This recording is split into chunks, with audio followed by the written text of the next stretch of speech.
Hey guys, how's everyone doing? I thought I would give you an update of how things went on my trip. Started out, I had asked advice earlier about what I should do. Should I go on to P4 or should I go ahead and load and go back down to P2? I've got 5 to 7 more pounds, sort of wiggle room that I wanted to do.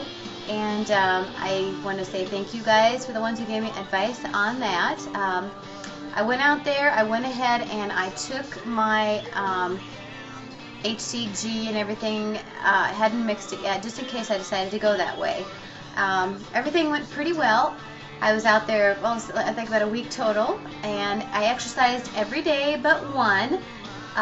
Some of it was just walking, but I always was active on that. I had decided that I was going to have at least one splurge day and possibly have something else in between.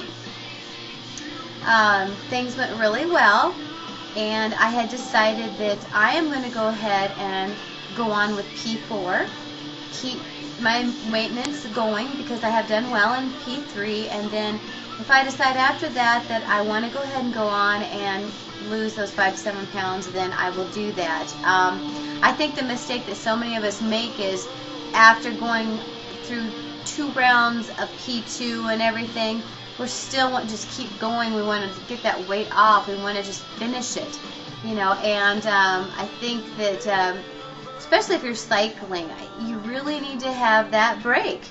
And the last time I had done the 3 weeks of P3, had done really well. Then I went back into P2, and granted I didn't lose as much, but I'm getting closer to my goal. But I needed a break, my body needs a break, so I'm just going to incorporate more exercise, and who knows, I might not even need to do that last round. I'll have to wait and see what happens.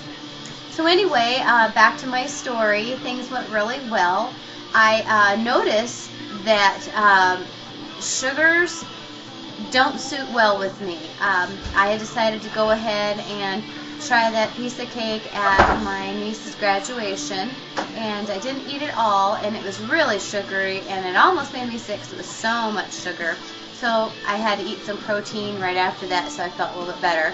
And it tasted good, but you know, it wasn't worth the sugar rush. I did not weigh myself the whole time I was out there. I just thought I'm just going to enjoy myself, and we'll see what happens. The rest of the time I did stick pretty much to the no sugars, no starches, outside of trying that cake. And then on the last day, I thought this will be my splurge day. I'm going to allow myself to eat some things that I haven't eaten for a long time, and we'll see what happens. I gave myself permission. And when I did that, then it just seems like I really didn't want to eat as much of the stuff as I thought I did. It just didn't sound good. It wasn't really appealing. I was surprised that I didn't want a lot of that stuff that I used to just love. I don't know. It was a change in me.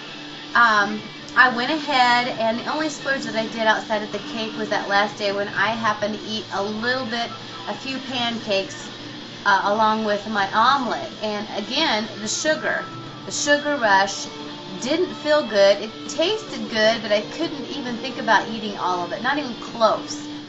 So that was quite a switch. And then I had a few sips of a Frappuccino that had the sugar in it. Same thing. I could really tell the sugar. I did not feel well with that. And also, too, with HCG and with this diet, I have found with me, don't get me wrong, I do get hungry, but I don't find myself being like I want to keep eating. And I get fuller faster, and I'm really going to try to make a conscious effort to pay attention to my body, listen to my stomach, do not override you know, my hunger pangs, or just to keep stuffing. I think it really, you know, the theory is great. I feel like this is a wonderful, wonderful diet. It's a wonderful way to retrain yourself. And I want to keep on with this and listen to my body and eat the right way. So I come home and I didn't know what to expect. I really didn't, because I thought, okay, I haven't had the sugars and starches. Yes, I've gone through the 3 weeks, but that might have thrown me off. Who knows? I didn't know what to expect. The day after I came home, I still did not weigh myself. I had a higher protein day, a little bit lighter food side. I drank a lot of liquids and teas, and I went for a good, I don't know, 2.5 mile run. Felt really great coming back.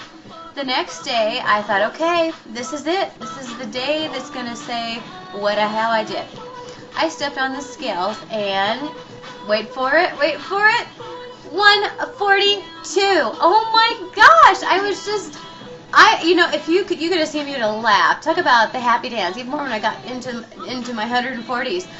I could not believe it. I about screamed. My husband wondered what was going on. And I was like, wow, oh my gosh, 142. So anyway, like I said, with my exercise and slowly incorporating things, I may not. If I can get, a couple more pounds to the 140 mark, and maybe a couple more, I may not even do the HCG to finish it off. That's why I'm glad I listened to you guys' advice and did it that way. My body needed a rest, my hair was getting dry, my skin was getting dry. I just felt like it's time to take the break, and maybe I won't need to do that anymore. I guess another thing that I was wanting to talk to you guys about before I get going here was I'm changing my mental thoughts about how I'm looking at food, how I'm treating food, how I'm treating myself.